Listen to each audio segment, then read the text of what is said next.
I used to believe hard work would protect me. Countless nights, I stayed until 2 a.m., convincing myself that sacrifice was the price of success. But the email arrived like a knife. The promotion I'd bled for had been handed to the boss's nephew, a man who had never stayed late, never carried the weight we carried.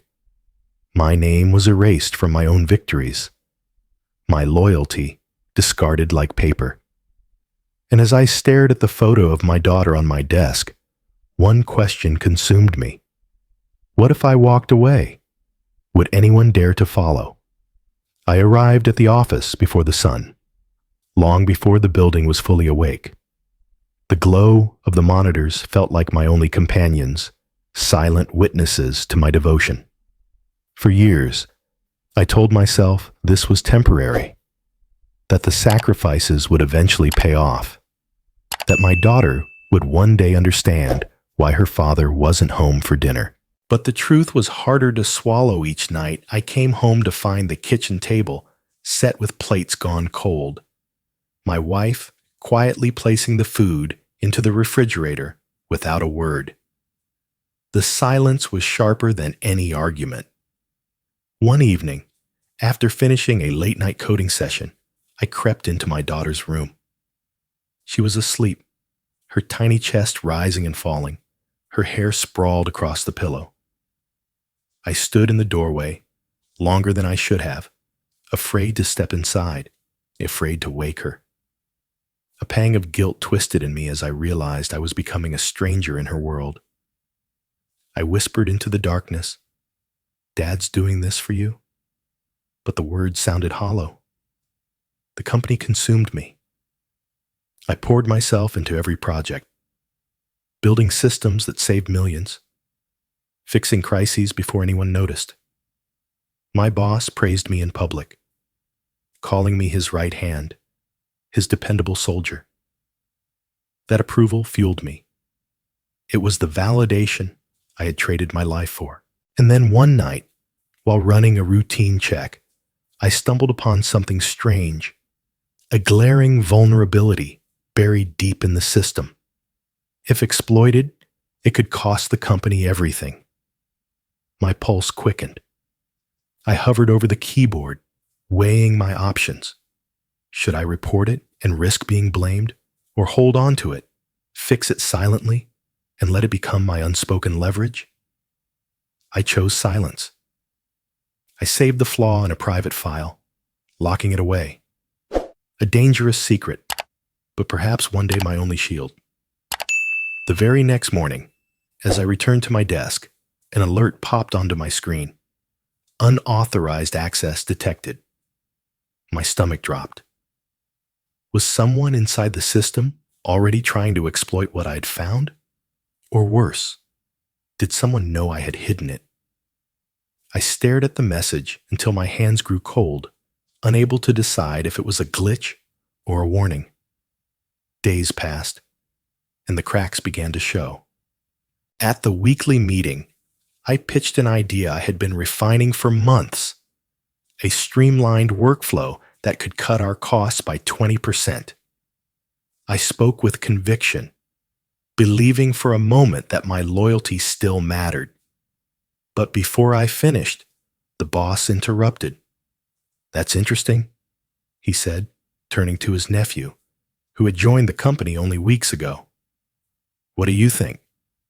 The nephew repeated my exact points, barely rephrased, and the room erupted with nods of approval. My words had vanished, repackaged under a new name. I forced myself to smile, but inside something fractured. Later that day, my phone rang. It was my mother. "Johnny," she said gently, "you're 35. All your friends are managers now. Why are you still just working? When will they see your worth?" Her voice wasn't cruel, only tired, but it stung deeper than she knew. I lied, told her promotions take time, that everything was fine. But inside, I knew something was shifting, and not in my favor. The betrayal came closer to home.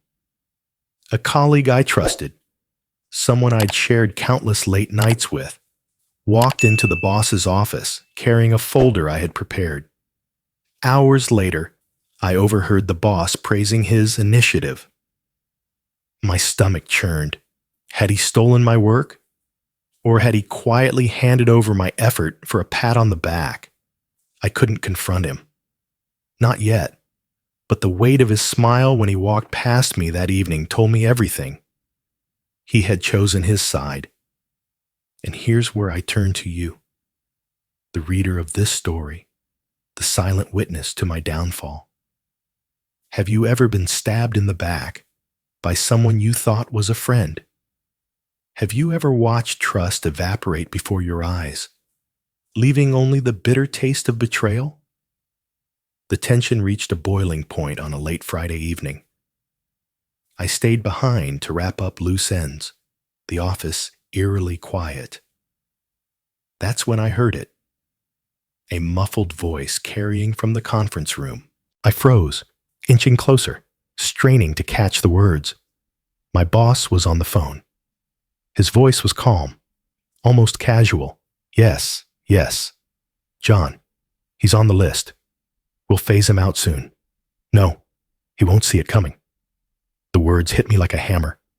I staggered back, my chest tightening as if the air had been stolen from the room. A list, my name on it. A plan already in motion to erase me, just as easily as they had erased my credit, my dignity, my worth.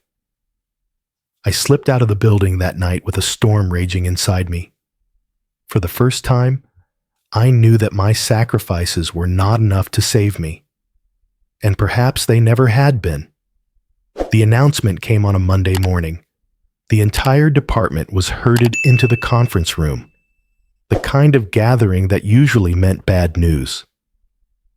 My boss stood at the head of the table, grinning like a politician.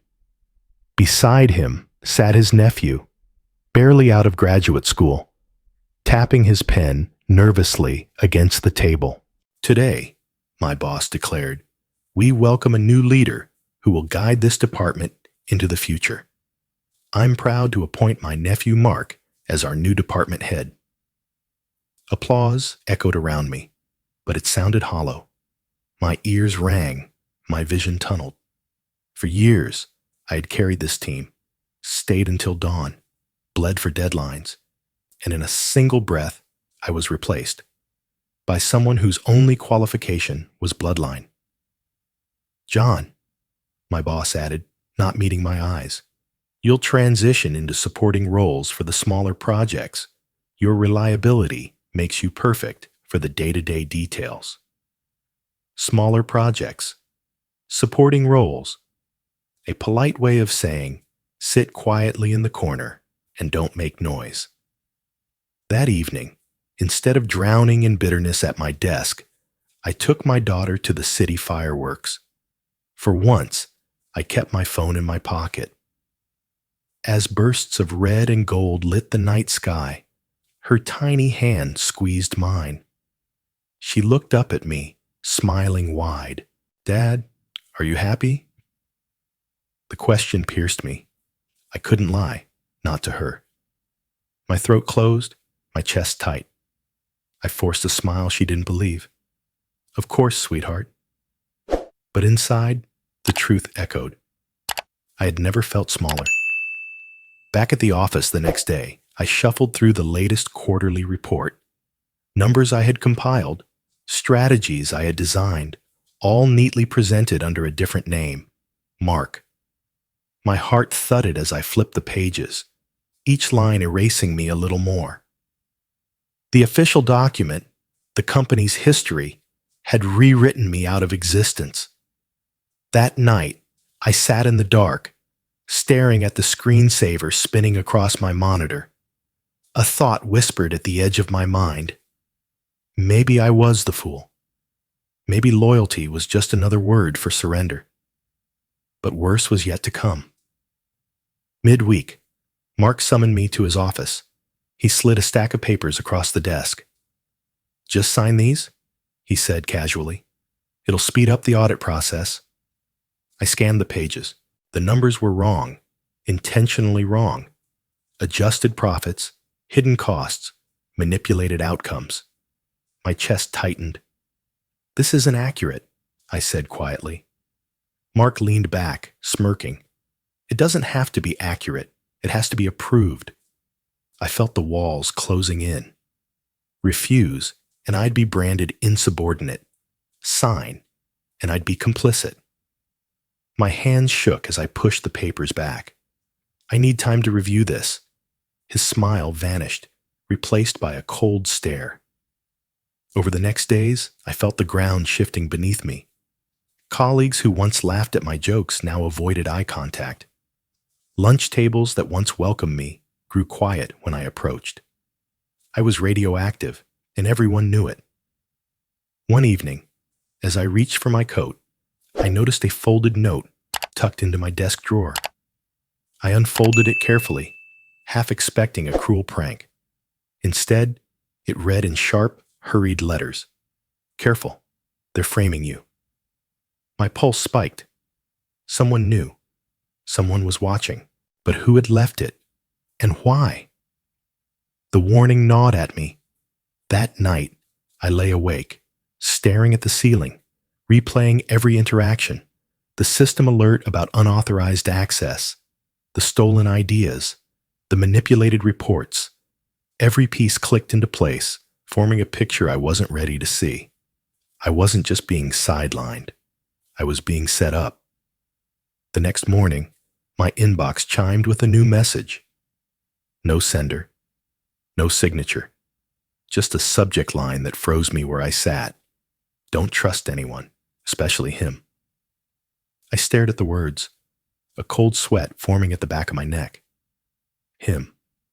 Who? My boss? His nephew? The colleague who had betrayed me? Or was it someone closer? Someone I hadn't even considered?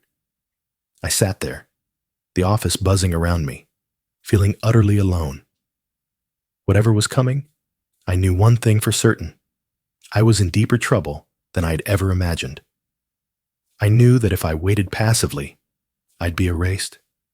The reports, the whispers, the isolation, it was a slow burial. So I began to collect what I could. Every suspicious email, every doctored report, every conversation that hinted at corruption, I saved them quietly, like gathering drops of rain before a storm. At first, it felt small, almost pointless, but over time, the folder grew heavier, more dangerous. Then life struck from another angle.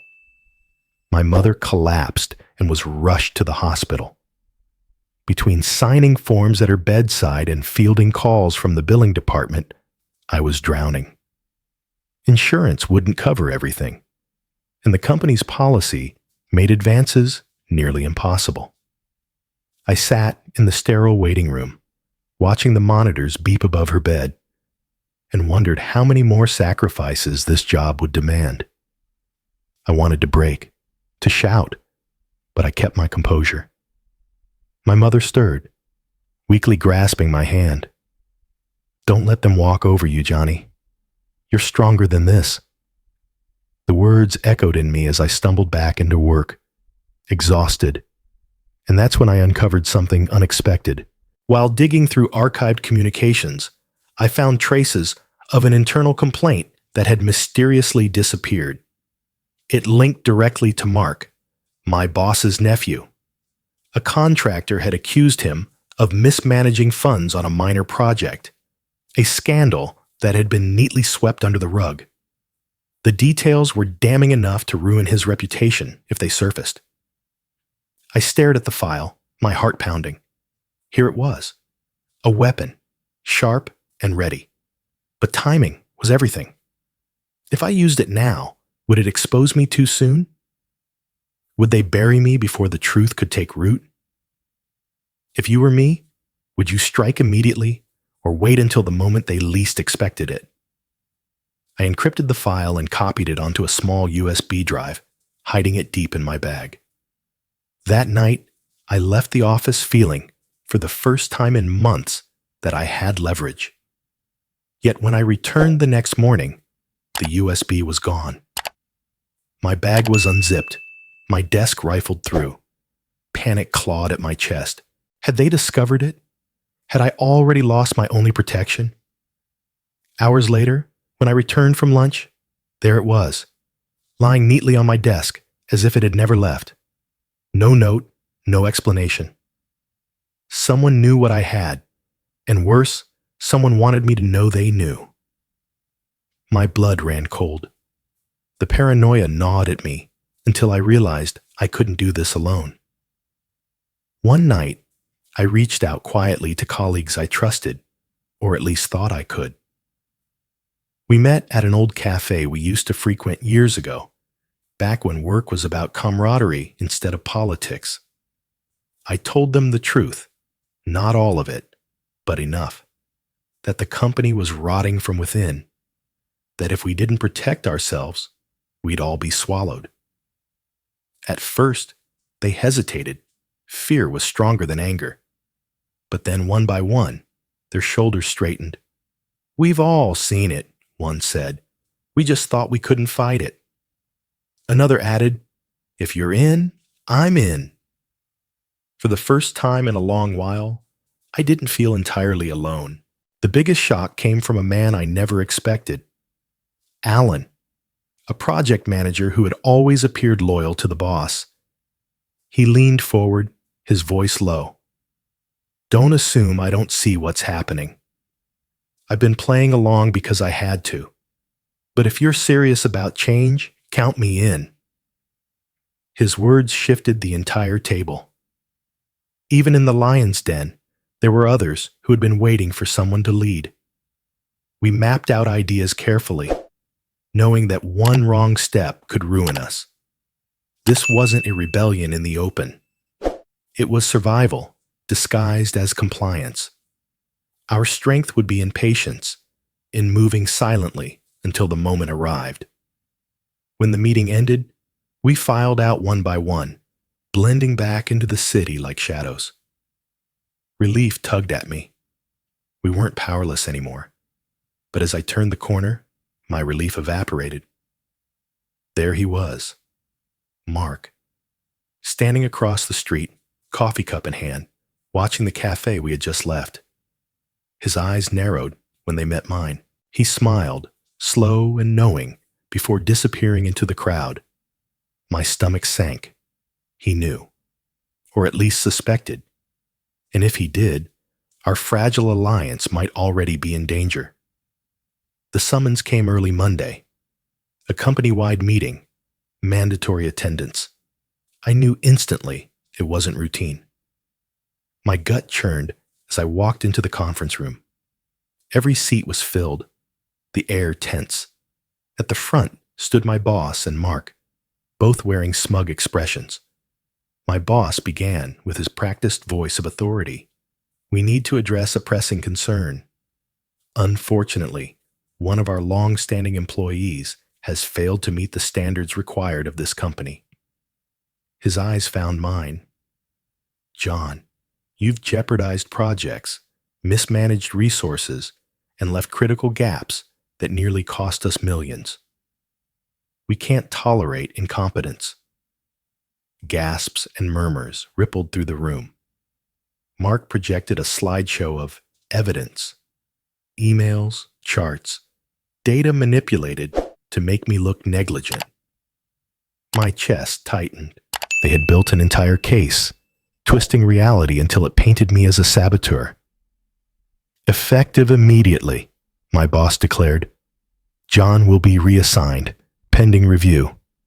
This is a mercy, considering the damage he's done."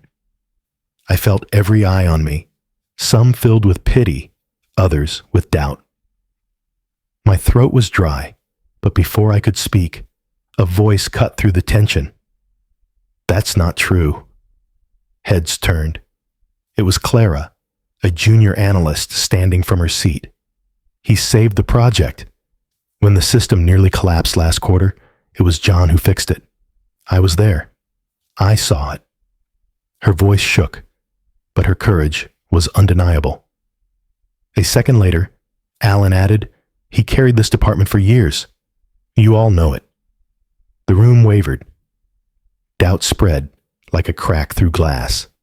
I didn't lash out, didn't beg.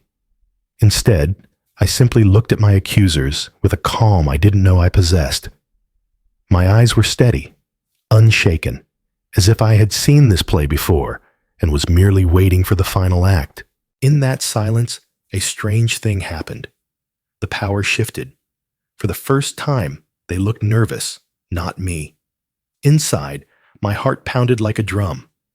But on the outside, I projected serenity, almost a smile. Because I was ready, the room grew restless. My boss barked, "Enough of this nonsense. We'll proceed as planned." That was when I stood. Slowly, deliberately, I placed a folder on the table. "You won't have to reassign me," I said evenly, "because I quit." The words detonated like a grenade. Gasps, whispers, shock. Then something even more unexpected happened. One by one, my colleagues began to rise. "If John goes, I go." Clara was the first. Alan followed, then another and another. Chairs scraped the floor as half the department stood in unison. My boss's face drained of color. "Sit down. This is insubordination," he shouted, his voice cracking. But no one obeyed. The walkout had begun. A wave of silent defiance spread across the room. Unstoppable, Mark's face twisted in panic, his perfect image unraveling in front of everyone. I slid my resignation letter across the table with a faint smile. Good luck running the department without us. Then I turned, walking out as the noise swelled behind me. Arguments, protests, the sound of an empire cracking. The air outside hit me like the first breath after drowning. For years I'd been shackled to that building, suffocating under its weight. Now, as I stepped into the sunlight, I felt something I hadn't in a long time. Freedom. I drew a deep breath, savoring it like a man who had just escaped a cage. For a brief, fleeting moment, I allowed myself peace. No accusations, no endless nights, no suffocating lies. Just air, pure and unburdened. But peace is fragile. As I reached into my pocket, my fingers brushed against the small USB drive, the one containing everything. The doctored reports, the hidden scandals, the proof that could bring the entire house of cards crashing down. I pulled it out, holding it tightly. At that exact moment, my phone buzzed. A new message appeared on the screen. No sender, no name, just words that sent a chill through me. "They know you're the one." I froze on the sidewalk, the noise of the city fading into a dull roar. Freedom had come at a cost. And now, the game was no longer about survival. It was about war. The weeks after the walkout were a blur. At first, I worried we had destroyed our own livelihoods, that we had walked into the unknown with nothing but principle to keep us warm. But then the calls came. Recruiters, rival firms, even small startups, all hungry to snatch up a team that had just proven their loyalty not to a company, but to one another. One offer stood out. A competitor, one that had always been in the shadow of my old employer, reached out directly. They wanted me not as an employee, not as a cog, but as a leader. "We need someone who understands integrity," the CEO said on the call. "Someone who can build from the ground up." For the first time in my career, the word leader was attached to my name. I accepted. And when I walked into the new office, my team, my people, were already there, waiting with the same look of defiance that had carried us out the door together. We set to work immediately. This time, there were no favorites, no nepotism, no whispered deals. Decisions were made transparently. Credit was shared openly, and voices that had been silenced before were now amplified. I held meetings where the quietest employee was the first to speak, and the loudest was the last. Slowly, the culture began to take shape, different, alive. Life outside of work shifted too. One bright morning, I drove my daughter to school. She sat in the passenger seat, swinging her legs and humming to herself. When we pulled up, she turned to her friends and announced proudly, "My dad is the boss now." Her smile made every sleepless night worth it. For the first time, I felt like the man she already believed I was. But happiness has a way of planting shadows. Late one evening, as I reviewed vendor contracts at my new desk, I noticed something unsettling. A document carried a signature from a name I recognized, a consulting firm notorious for shady practices. My stomach knotted. I dug deeper, and the connections became clear. The same shadowy group that had quietly manipulated decisions in my old company had its fingerprints here too. The realization struck like ice. We hadn't escaped the storm. We had only walked into a larger battlefield. The next morning, I kept my face calm as I greeted my team, but inside, I was spiraling. Could we fight the same disease in a new body? Or would it consume us too? Days later, the news broke. My old company had collapsed into chaos. The vulnerability I had once discovered and hidden had finally been exploited. Customer data leaked, systems crashed, investors pulled out. I watched from my office as the headlines scrolled across the screen. Fortune 500 company in crisis. Nepotism exposed. Leadership under fire. Calls and emails flooded in. Former colleagues begged for jobs, desperate to escape the sinking ship. Others cursed me for walking away, as though my absence had triggered their downfall. But I knew the truth. The rot had been growing long before I left. Still, part of me felt the sting of justice delivered too late. Then came the twist I never saw coming. One evening, as I sifted through files, I stumbled across metadata from the leaked documents. The trail didn't lead to me. It led back to someone inside the old company. The anonymous emails, the warnings, the returned USB. It all made sense. It had been one of them, not me, who finally pulled the trigger. Someone inside the system had leaked the evidence that burned it to the ground. I sat back in my chair, a strange mix of relief and unease washing over me. I wasn't the only one fighting. There had been another ghost in the machine, working parallel, watching me, perhaps even protecting me. Who were they? Why hadn't they revealed themselves? The mystery gnawed at me, but before I could dwell, my phone rang. Unknown number. I answered cautiously. A voice, calm and low, slid through the line. "We're not done with you, John." My grip on the phone tightened.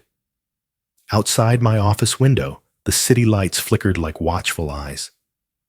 I glanced at the folder on my desk, the one linking my new company to the same hidden network that had poisoned the old one. The voice lingered in my ear like smoke. This wasn't over.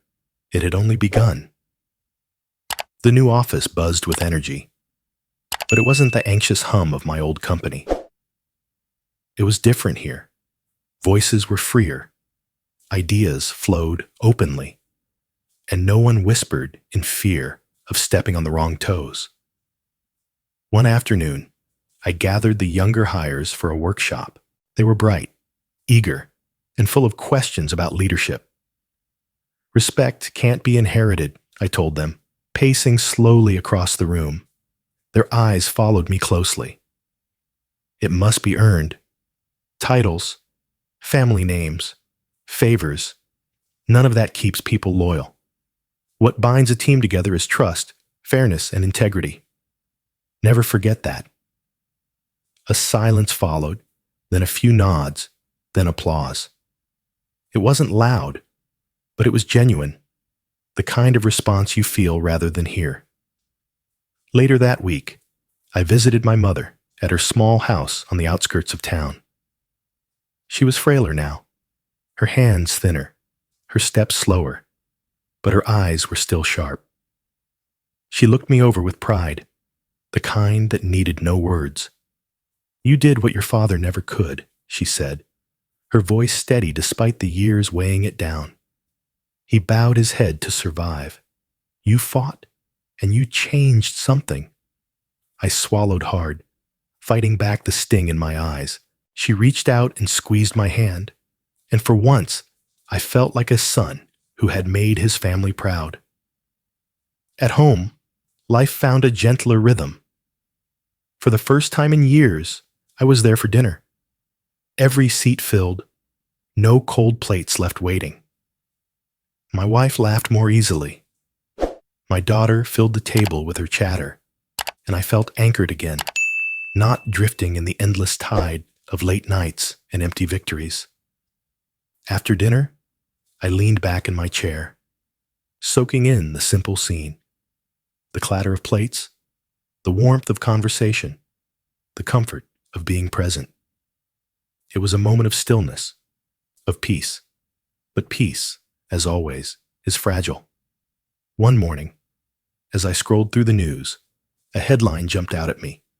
"Major conglomerate in crisis amid nepotism scandal." Details were scarce, but the pattern was too familiar. Executives accused of promoting family, silencing dissent, manipulating outcomes. It was the same disease, spreading unchecked. I closed the article, unease settling in my chest. I knew what it meant. Our fight wasn't unique. The system was bigger than one company, bigger than one department, and the rot wasn't going away on its own. Not long after, an invitation arrived. A coalition of business leaders, activists, and reformers wanted me to join their initiative to combat corruption and nepotism across the industry. They believed my story, our walkout, could inspire change on a broader scale. I hesitated. Part of me longed for peace, for quiet nights with my family, for the normalcy I had fought so hard to reclaim. But another part of me knew that silence would only allow the cycle to continue. One evening, as I was leaving the office, a shadow appeared by the door. It was Derek, the colleague who had betrayed me months ago, the one who had run to the boss with my work. I tensed immediately. "What do you want?" His eyes were downcast, his voice rough. "I was wrong," he said simply. "I thought survival meant aligning with power. But I saw what you did. You built something better. I want in." The words shocked me. I studied him, searching for deceit, for some trace of manipulation. But all I saw was a man broken by his choices, desperate for a chance at redemption. Could I trust him? Or was this just another play, another betrayal waiting to happen? The dilemma gnawed at me. Forgiveness could strengthen us or destroy us. That night, I returned home drained. My daughter was already asleep, her soft breathing filling the room as I sat by her bedside. I brushed a strand of hair from her face and whispered, "This fight may never end, but I'll keep going. For you." For a moment, the world felt quiet, almost safe. Then my phone lit up on the nightstand. A new message. No name, no sender. Just 4 words glowing against the darkness. "Next target. Your new company." The weight of the words pressed down on me. The war wasn't over. It had only found a new battlefield.